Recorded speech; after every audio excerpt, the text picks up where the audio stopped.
446 میں آ کر شیعوں کی حکومت کو ختم کیا تغرل بیگ سلجوکی نے۔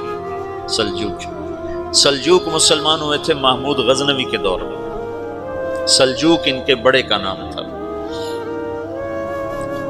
تو ایک دفعہ محمود غزنوی نے سلجوک سے پوچھا اگر مجھے تیری مدد کی ضرورت ہو تو کتنے آدمی پیش کر سکتے ہو؟ تو اس نے ایک تیر دیا، کہا یہ ایک تیر ہے میرا،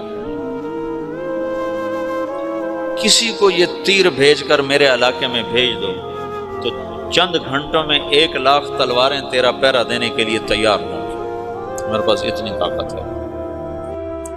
تو یہ سلجوک کی نسل میں تھا تغرل بیگ۔ اللہ تعالیٰ نے جب عرب زوال کا شکار ہو گئے اور ضعف کا شکار ہو گئے، جیسے بڑھاپے کا کوئی علاج نہیں، جب قوموں پہ زوال آتا ہے تو اس کا بھی کوئی علاج نہیں، پھر اور قوم کو جگہ ملتی ہے۔ جیسے بڑھاپا ایک فرد پہ آتا ہے، ایسے بڑھاپا قوم پہ آتا ہے۔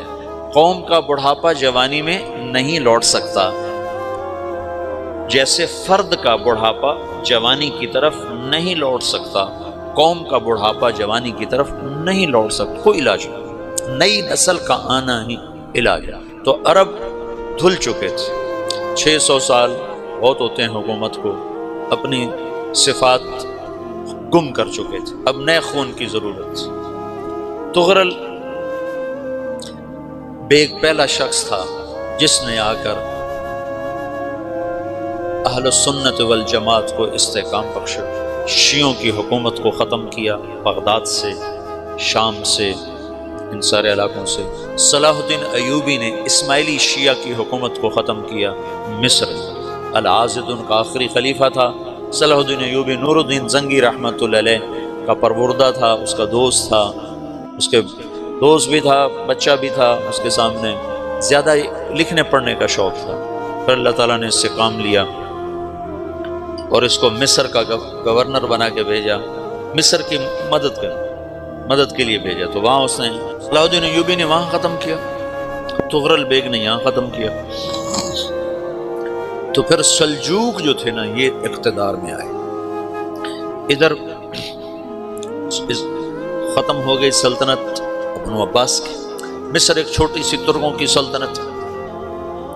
تو اللہ تعالیٰ پھر مرکزیت کے لیے ایک نظام چلایا، 2 لشکر آپس میں لڑ رہے ہیں ایک میدان میں، ایک جنگلی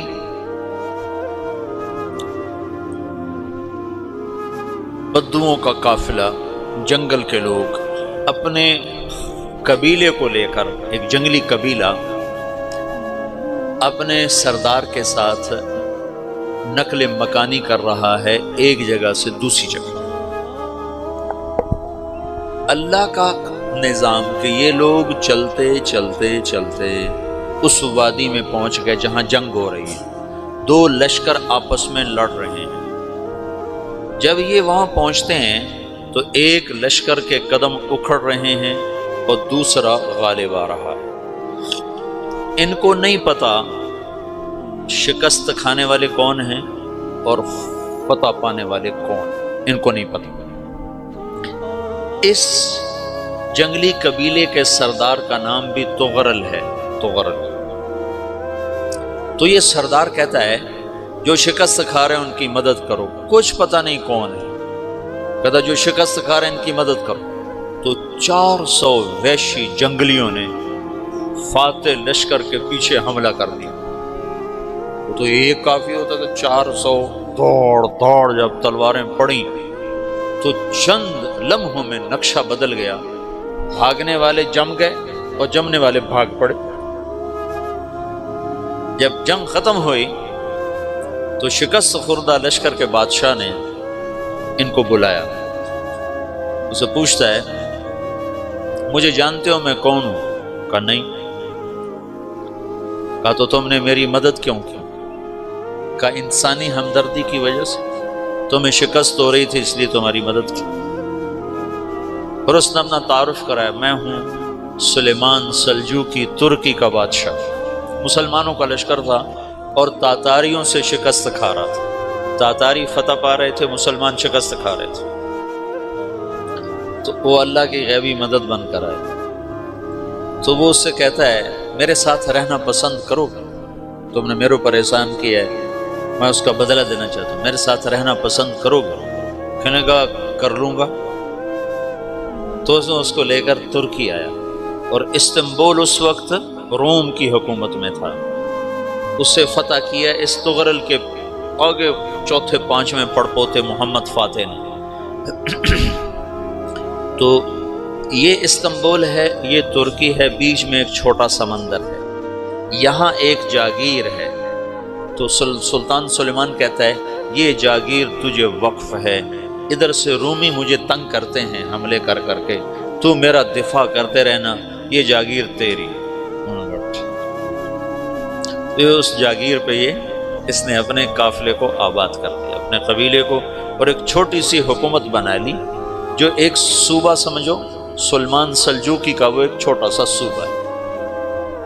وہاں جب یہ رہ پڑا تو پھر یہ ایک شیخ کے بیت ہوتا ہے، وہاں شیخ طریقہ ہے، ان کے یہ بیت ہونے جاتا ہے، وہ اس کو رات اپنے پاس ٹھہراتا ہے، تو ایک کمرے میں ان کو ان کا خادم ٹھہراتا ہے۔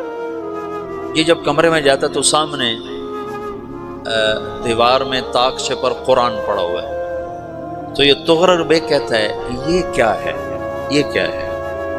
تو وہ خادم کہتا ہے یہ کتاب اللہ ہے، قرآن ہے۔ وہ اس کو وہاں چھوڑ کے باہر چلا جاتا ہے۔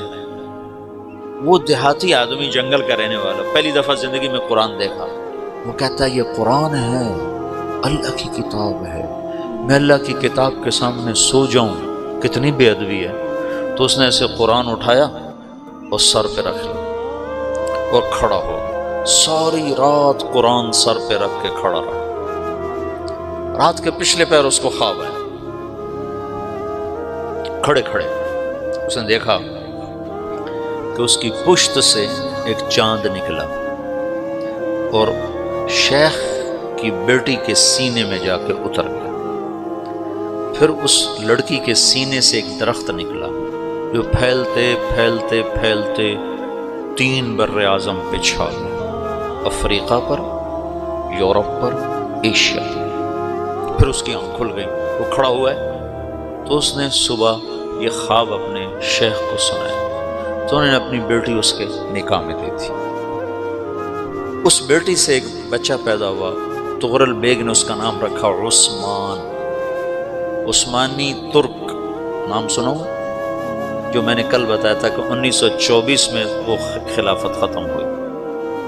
تو ایک بیٹا پیدا ہوا عثمان۔